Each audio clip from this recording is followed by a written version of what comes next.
bienvenidas y bienvenidos a Voces Jurídicas. Mi nombre es Arián León y el día de hoy vamos a platicar acerca de la sobrerepresentación. Pero antes de entender qué significa la sobrerepresentación, es importante entender algunas cosas de manera general. ¿Qué son los sistemas electorales, no? La existencia de los sistemas electorales, que básicamente los sistemas electorales lo que significa es cómo se asignan los curules o los lugares en un sistema político, en este caso en el órgano legislativo. Existen tres sistemas electorales: el sistema de mayoría, el sistema de proporcionalidad o proporcional y el sistema mixto. El sistema de mayoría es aquel que gana el que tiene el mayor número de votos. El sistema proporcional significa o representa que se asignan los curules o los espacios en proporción o de acuerdo al porcentaje de votación recibida por un partido político, y el sistema mixto es el que retoma cada una de las ideas de estos dos sistemas, el de mayoría y el de representación proporcional. En México contamos con un sistema mixto, ¿no? Para la integración tanto de la Cámara de Senadores como de la Cámara de Diputados, con una predominancia en el sistema de mayoría. ¿Por qué una predominancia en el sistema de mayoría? Porque en el caso de la Cámara de Diputados, como saben, se integra por 300 diputaciones de mayoría y 200 diputaciones de representación proporcional. ¿Por qué es importante hablar de estos sistemas o entender esto para hablar de sobrerepresentación? Porque las reglas de asignación de representación proporcional dependen mucho de cómo se integra cada una de las cámaras. Entonces, regresemos un poquito. Como les decía, el sistema mixto de 300 diputaciones por mayoría, es decir, se postulan 300 diputaciones por partido político en cada una de los distritos uninominales. ¿Qué es un distrito uninominal? Es una porción en cómo está dividido el país. Y los de representación proporcional se designan por lo que se denomina listas regionales, que están divididas en circunscripciones electorales. ¿Qué es una circunscripción? Igual, cómo se divide el territorio nacional, que está conformado por entidades federativas. En el país, en México, existen 5 circunscripciones. Entonces, cada partido político presenta una lista para su asignación de diputaciones de representación proporcional. Ahora, para poder asignar diputaciones de representación proporcional y entender acerca de la sobrerepresentación, existen distintas reglas. Pero vamos a entender dos particulares. No quiere decir que sean las únicas, pero vamos a enfocarnos en estas dos. Para la asignación de representación proporcional, la Constitución establece, por un lado, que todos los partidos políticos que participan tienen que postular al menos 200 diputaciones uninominales, es decir, 200 diputaciones de mayoría. Y la otra es que el partido político alcance el 3% de la votación, ¿no? Total. Una vez que se cumplan estas reglas y otras varias, se puede entrar al tema de la asignación de representación proporcional. ¿Qué establece la Constitución en materia de sobrerepresentación? Entonces, ahora sí entramos a platicar acerca de la sobrerepresentación. ¿Qué es en términos llanos la sobrerepresentación? Es cuando un partido político tiene un mayor número de curules o de escaños o de lugares en la Cámara, en este caso de diputados, en proporción a su votación nacional emitida, ¿no? En términos generales. ¿Cómo funciona en México la sobrerepresentación? En México no está prohibida la sobrerepresentación, está limitada o está restringida. En la Constitución se establece que el límite en la Cámara de Diputados es que solamente o que ningún partido político puede tener, por ninguno de estos dos principios de los que hablábamos, más de 300 diputaciones, por ninguno de los dos. Y tampoco puede exceder el 8% de su votación, de la votación nacional emitida. Es decir, hay un límite en la sobrerepresentación que es el 8%. No está prohibida, pero puede permitirse hasta un 8%. ¿Cuál es la votación nacional emitida? De acuerdo con la Ley General de Instituciones y Procedimientos Electorales, se establece que la votación nacional emitida es la que resulte de restar o de deducir a la votación total los votos nulos, los votos de las candidaturas independientes y los votos de aquellos partidos que no obtuvieron el 3% de la votación, ¿no? Bueno, para entender cómo funciona este límite de la sobrerepresentación, vamos a poner un ejemplo. Vamos a pensar que un partido político X obtuvo el 30% de su votación, ¿ok? Lo que dice la Constitución es que tiene un límite hasta el 8%. ¿No? Entonces puede tener que aun y cuando tuvo y obtuvo el 30%, puede excederse hasta un 38% de sobrerepresentación. ¿Okay? Entonces esto es lo que permite la Constitución. Como vemos, no está prohibida la sobrerepresentación, sino está restringida hacia un porcentaje específico que es el 8%. ¿Ok? Bueno, ahora, de acuerdo con esto, pues está muy fácil, ¿no? Los partidos políticos tienen que designar o tienen que postular candidaturas en mayoría, obtienen el 3%, tienen derecho a una representación proporcional en sus diputaciones, pero estamos pensando que la construcción normativa o jurídica está dada para los partidos políticos en lo particular o en lo individual. Pero ¿qué sucede? Y esa es la discusión que ha venido en estos últimos tiempos respecto de las coaliciones. La mayor parte de los partidos políticos han estado compitiendo en las elecciones mediante coaliciones. ¿Qué es la coalición? En términos llanos, la unión de estos partidos políticos, y hay coaliciones totales y hay coaliciones parciales. En términos muy, muy generales, la coalición total es que postulan en todas las elecciones o candidaturas a candidatos a diputaciones, a presidencias, senadurías, etcétera, de forma total. Todos los partidos participan, o parcial, y solamente determinan o eligen a qué candidaturas van a postular candidatos, ¿ok? Bueno, el problema con el tema de las coaliciones y la sobrerepresentación es que, como les decía, la Constitución es muy clara al establecer que es por partido político. Y entonces ha habido esta discusión diciendo, ¿qué pasa? Sobre todo recientemente, ¿no? Un asunto reciente, en las elecciones de este año que acaban de suceder, pues empieza a cuestionar si tiene que hacerse este cómputo o este análisis de sobrerepresentación no por partido político, sino por coalición. ¿Por qué es importante? Porque pareciera que tiene el partido oficial una mayoría de representantes en la Cámara de Diputados que sería en principio contraria al texto constitucional, o al menos respecto de cierta interpretación.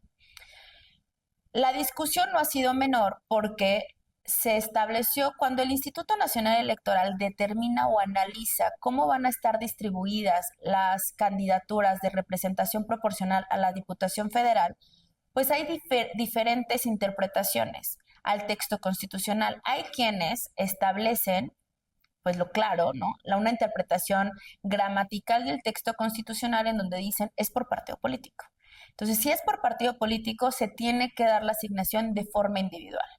Pero hay otras vertientes que hablan sobre una interpretación mucho más teleológica y más en el sentido de la norma. ¿Para qué es importante la representación proporcional? ¿Por qué existe la representación proporcional? La representación proporcional tiene dos finalidades específicas, ¿no? La primera, que es la representación de las minorías, ¿no? Y que partidos políticos que no alcanzaron triunfos o grandes triunfos en mayoría puedan también tener una representación en el Congreso, en este caso en la Cámara de Diputados. Entonces, lo que dice esta segunda interpretación es, a ver, no podemos irnos solamente al texto expreso, ¿no? O literal de la norma, sino tenemos que atender al sentido de la norma. ¿Qué dijo el constituyente y para qué quiso regular el constituyente estos límites de sobrerepresentación? Y por lo tanto tendría que analizarse también respecto de la coalición, no en los partidos en lo individual. ¿Cuál ha sido el problema y el conflicto? Y aquí voy a pedir como cierta atención porque es un poco complejo. A ver, se asignaron entonces por el Instituto Nacional Electoral por ley la representación proporcional de diputaciones a cada uno de los partidos políticos. Los que participaron en forma individual, que el único que participó en forma individual fue Movimiento Ciudadano, y aquellos que participaron en coalición. Recuerden que les dije que una de las reglas para asignar diputaciones por representación proporcional era que el partido político postulara al menos 200 diputaciones, ¿no? En estos distritos uninominales. Evidentemente, cuando se forman las coaliciones, es difícil que un partido político postule en lo individual 200 o al menos mínimo 200 candidaturas en estos distritos uninominales. ¿Por qué? Porque las reglas de la coalición, y no voy a entrar ahí, si no nos vamos a confundir, las reglas de la coalición establecen ciertos límites en cómo pueden postular. Un partido político no puede postular un candidato en un distrito y de forma individual postular a otro. Eso está prohibido por la legislación. Entonces, bajo la lógica que se planteó una vez que se impugnó el acuerdo del Instituto Nacional Electoral ante la Sala Superior, diciendo hay una violación al límite de sobrerepresentación por un lado. Por otro, se estableció también que tenía que hacerse un análisis de las coaliciones y no de los partidos en individual. Y otro de los elementos fue decir que el partido mayoritario no postuló al menos 200 candidaturas en los 200 distritos uninominales. Y lo que dijo el tribunal fue, a ver, en esta primera de los 200 es no podemos pues violar la norma porque la norma es muy clara al establecer que en un partido, cuando va en coalición y ya determinó que en esos distritos va a postular como coalición, no puede postular a otro. Por lo tanto, es incorrecto decir que no hubo una postulación de las 200 candidaturas, porque entonces el único partido político que entraría en esta asignación de representación proporcional sería Movimiento Ciudadano, que fue el que no iba en coalición. Lo cual, además de que es, en términos de la sentencia, ¿no?, es incorrecto, pues no podría o no permitiría que la Cámara de Diputados estuviera integrada de manera completa, ¿no? Entonces desestimó y declaró infundado ese agravio, ¿no? Ese argumento. Lo cual me parece que tiene cierto sentido por las reglas de la coalición. Ahora, el otro tema era del límite de la sobrerepresentación. Como les decía, está permitido, o lo que dice la Constitución es, ningún partido político puede tener más de 300 diputaciones en lo individual. Y establece que también no puede pasarse, o su límite sobre representación es el 8%. Entonces, en esta sentencia o en esta impugnación que se hizo ante el Tribunal Electoral, decían que Morena, ¿no?, que es el partido oficial, tenía un límite o estaba pasándose la sobrerepresentación. Pero en realidad se vio que el partido no tiene más de 300 diputaciones, sino que cuenta con 236 diputaciones, ¿no?, lo que corresponde al 47.2%. Por lo tanto, tampoco era claro ni era real que estuviera vulnerando este límite de sobrerepresentación que establece la Constitución. Otro de los argumentos, y no estoy diciendo que sean los únicos, hubo más, pero no, con esos nos quedamos, fue relativo a que tenía que hacerse este estudio y este análisis a partir de la distribución por coalición y no por partido en lo individual, por lo que ya habíamos comentado, ¿no? Que esto es un poco lo que se discutía. Al final el tribunal lo que decide ha sido criterio consistente en el cual se ha dicho que la asignación por representación proporcional y el límite de sobrerepresentación de este 8% es por el partido político en lo individual, no por coalición, porque sería tanto como pensar que la coalición también tiene derecho a diputaciones por representación proporcional, lo cual no está permitido por la norma, ¿no?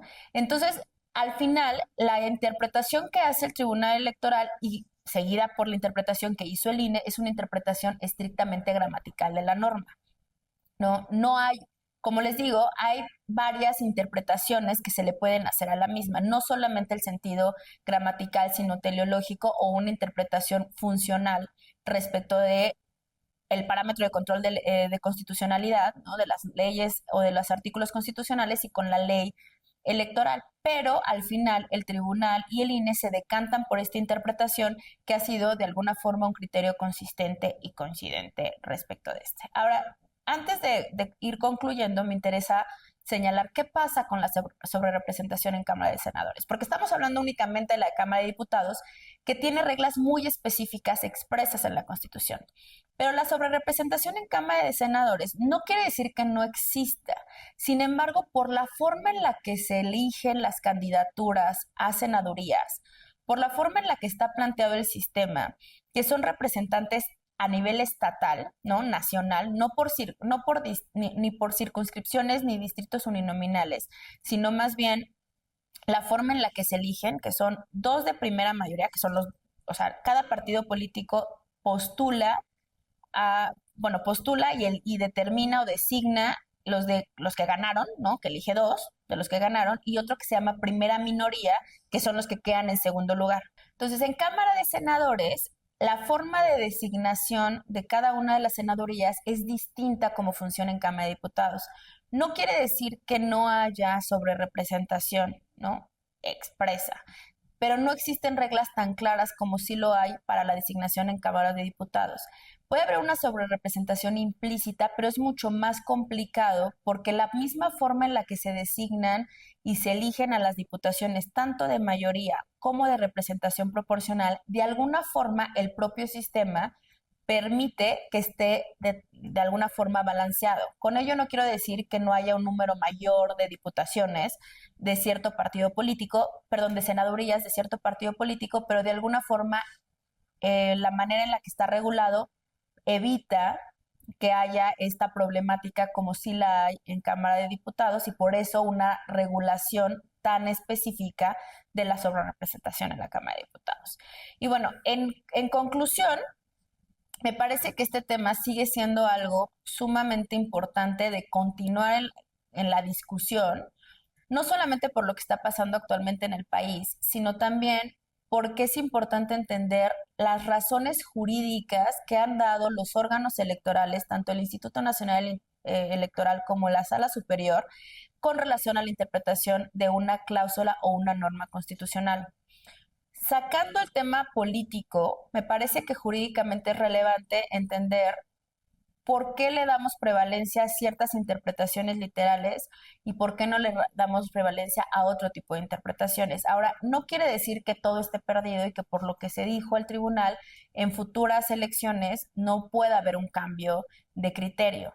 Pero al final del día, me parece que la argumentación jurídica forma una base muy importante para poder ir cambiando los criterios, ¿no? Y creo que seguir impulsando y seguir discutiendo si las coaliciones o se debe de contar a los partidos en coalición para la asignación de representación proporcional no es una batalla que ya esté completamente perdida, sino simplemente habrá que ver y entender qué otras maneras podemos ir creando y formando para que no existan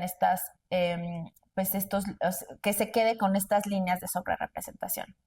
En conclusión, me parece que es importante seguir discutiendo y seguir analizando este tema de la sobrerepresentación, no solamente por lo que está sucediendo en el país y cómo se están decidiendo las cosas en las dos cámaras, sino también porque jurídicamente, con base en estas interpretaciones que han hecho las autoridades electorales, es importante que como abogadas, como abogados, como personas de la sociedad civil, nos involucremos un poco más y entendamos cuáles son las finalidades de la norma y si la interpretación literal de la norma efectivamente está cumpliendo con la finalidad, que es que las minorías también estén representadas.